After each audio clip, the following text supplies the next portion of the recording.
इस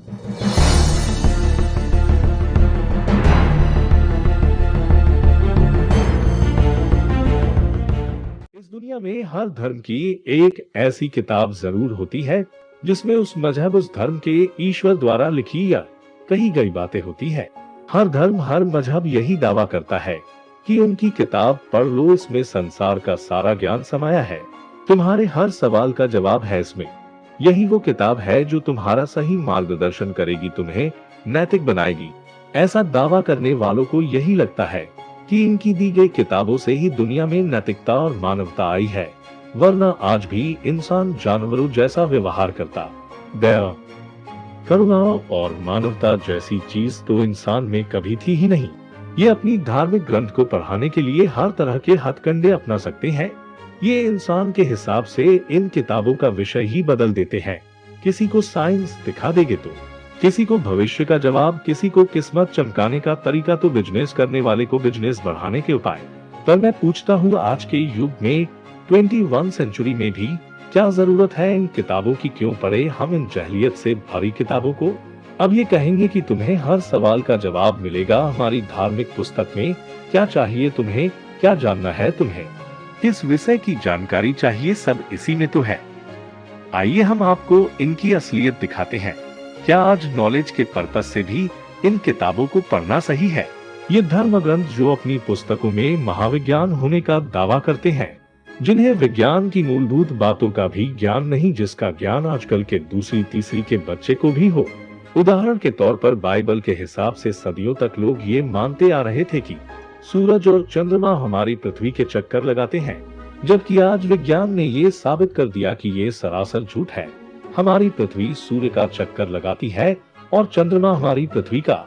ये बेसिक सी बात लगती है, पर यह हैरान करने वाली बात है। परम शक्तिशाली ईश्वर जिसने ये पूरी दुनिया बनाई, उसे इतना सा ज्ञान भी नहीं था। होता भी कैसे? ईश्वर ने ये बातें कही हो तो ना, ये बातें तो उन्होंने ने लिखी जिन्होंने ईश्वर को बनाया था, और उन्हें तो ऐसा ही लगता था कि सूर्य और चंद्रमा हमारी धरती का चक्कर लगा रहे हैं। ठीक इसी प्रकार कुरान में भी कई आयतें हैं जो ये बताती है कि पृथ्वी चलती है। अगर आपको इन आयतों की असलियत जाननी है तो आपको जफर हेरेटिक नाम के एक एक्स मुस्लिम रह चुके शख्स के वीडियोस देखने चाहिए। ये आपको विस्तार से और सबूत के साथ इनकी पोल खोलते दिखा देंगे। और अब बात करते हैं गीता की। अब इसमें कितना ज्ञान विज्ञान छुपा है ये भी जान लेते हैं।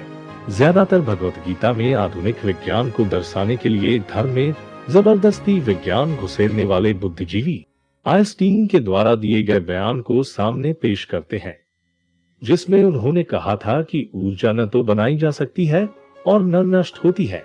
और इसी बात को ये बुद्धिजीवी गीता के श्लोक, जिसमें कृष्ण की कही बातों को आइंस्टीन के बयानों से जोड़ते हैं और ये साबित करना चाहते हैं कि आत्मा नाम की चीज हमारे शरीर में मौजूद है और इसके निकल जाने पर व्यक्ति की मृत्यु हो जाती है और ये आत्मा नया शरीर धारण कर लेती है। पर ये बात कितनी सही है ये जानते हैं?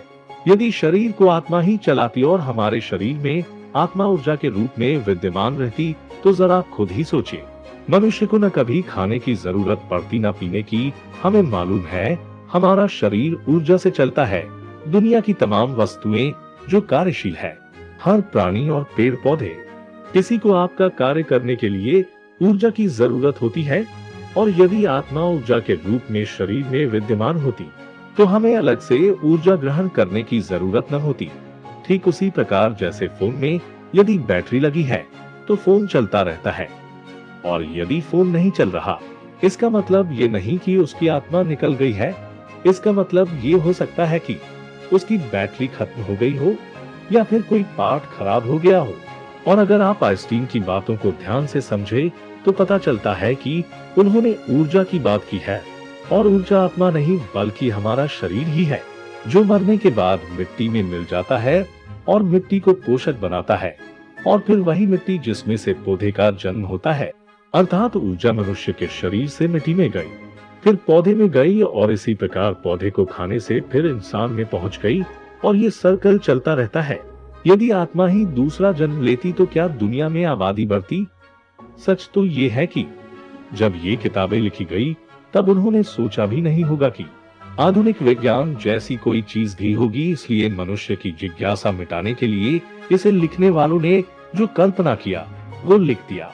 और ये तो मोटे तौर पर कही गई बातें हैं जो धार्मिक किताबों में झूठे विज्ञान को खारिज करती है।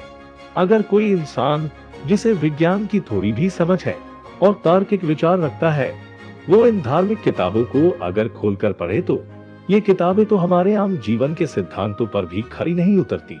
ये तो धर्म का धंधा करने वाले लोगों का कमाल है जो सदियों पुरानी किताबों में भी जबरदस्ती का विज्ञान घुसेड़ना चाहते हैं।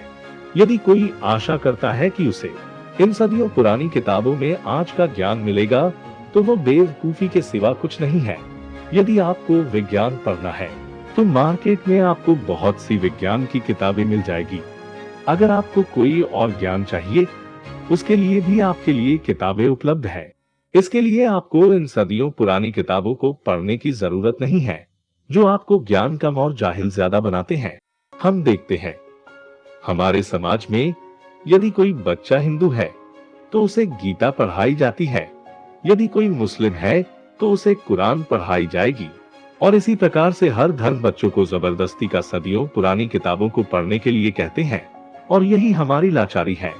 एक बच्चे को जब वो बड़ा भी होता है उसे गीता और कुरान की जानकारी होती है पर संविधान की जानकारी नहीं होती। और यही कारण है जो कई लोग अपने अधिकारों से वंचित रह जाते हैं। जरा खुद ही सोचिए, बचपन में यदि आपको इन धार्मिक ग्रंथों की जगह कानून और संविधान पढ़ाया जाता तो आज ये LLB की डिग्रियां न होती, हर इंसान को अपने अधिकार का ज्ञान होता और कोई भी किसी को उसके हक से वंचित नहीं कर पाता। एक बच्चा जब पूछता है पापा बारिश क्यों होती है तो पापा बारिश होने का कारण बताने की जगह कह देते हैं कि ये तो इधर-उधर कर रहे हैं। सोचिए, जो ज्ञान उन्हें बचपन में ही मिल जाना चाहिए था वो ज्ञान उस बच्चे को क्लास में पढ़ने के बाद मिलता है। यदि यही चलता रहा तो कब बनेगा हमारा देश शिक्षित? क्योंकि जहाँ लोगों को ये पता होता है कि रामायण में कितनी चौपाइयां है पर ये नहीं पता होता कि आपके संवैधानिक अधिकार कितने हैं, उस देश के लोग जागरूक कब बनेंगे? कब अंधविश्वास और पाखंड की पट्टी लोगों की आंखों से हटेगी? अगर आप भी एक माँ बाप है तो मैं आपसे कहना चाहूंगा कि आप अपने बच्चों को संविधान पढ़ाइए, न कि गीता कुरान। तभी बनेगा हमारा देश महान। जय हिंद।